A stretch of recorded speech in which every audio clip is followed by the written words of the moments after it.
साथ में लगातार ज्योति पंचनंदा जुड़े हुए हैं। ज्योति, मैं आपसे समझना चाहूंगी, जम्मू हॉटस्पॉट है और जम्मू में लगातार अभी हमने बीते बुलेटिन्स में भी दर्शकों को दिखाया था कि किस तरीके से चेकिंग अभियान लगातार चल रहा है और कल की मॉक ड्रिल का नजारा कैसा होगा?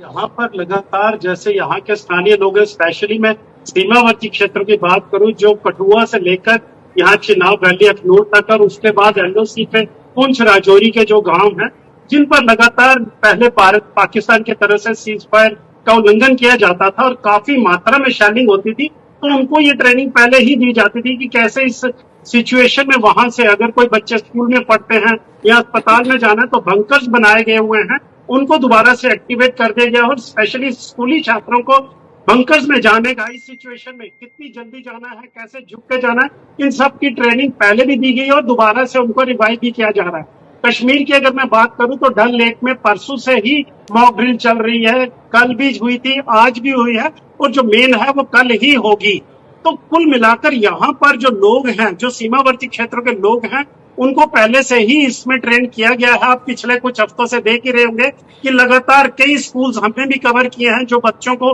बंकर्स में कैसे जाते हैं इस सिचुएशन में जब पाकिस्तान की तरफ से इस तरह हमला हो जाता है। आपसे एक विषय और समझना चाहूंगी। देखिए, जब हम जम्मू की बात करते हैं या कश्मीर की बात करते हैं, दोनों ही हॉटस्पॉट हैं और ऐसे में पहलगाम में जो घटना हुई 22 तारीख को, उसमें सिविलियंस का बड़ा रोल नजर आया था कि कैसे उन्होंने पर्यटकों को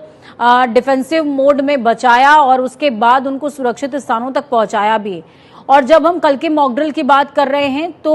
लोगों को डिफेंसिव मोड और बेहतर तरीके से सिखाने के लिए क्या कुछ कोशिशें की जा रही हैं? देखिए, वहां का जो पहलगाम का इंसिडेंट था, वो हमारे क्षेत्र में घुसकर कुछ लोगों ने हमारे ही लोगों पर फायरिंग की थी और उन लोगों पर फायरिंग की थी जो उस टेरेन से वाकिफ नहीं थे। लेकिन ये जो मॉक ड्रिल है, ये यहाँ के जो उन लोगों को ट्रेन किया जा रहा है जो अपने क्षेत्रों से भली प्रकार परिचित हैं, जो वहीं रहते हैं। यहाँ इस समय टूरिस्ट लगभग ना के बराबर है, बावजूद इसके तो वहाँ के स्थानीय क्षेत्र हैं, जो एसडीआरएफ की टीम्स हैं, उनको यही गाइड किया जा रहा है कि अगर कोई यहाँ से अननोन बंदा है जो टूरिज्म के नाम पे यहाँ आया हुआ है, जो इस समय जिनकी मात्रा लगभग ना के बराबर है। मैं वैष्णो देवी की भी बात करूं तो वैष्णो देवी में भी जो श्रद्धालु आते हैं वो भी इस समय ना के बराबर ही हैं। बावजूद इसके इन सबको ट्रेन किया जा रहा है कि अगर ऐसे हालात बन जाते हैं तो किस तरह इनको वहां से निकालना है, किस तरह वहां इनको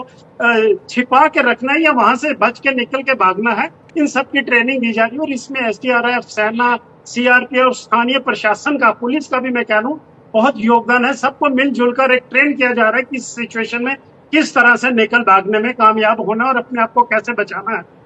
बिल्कुल, अरुण हमारे साथ में लगातार बरेली से जुड़े हुए हैं। अरुण,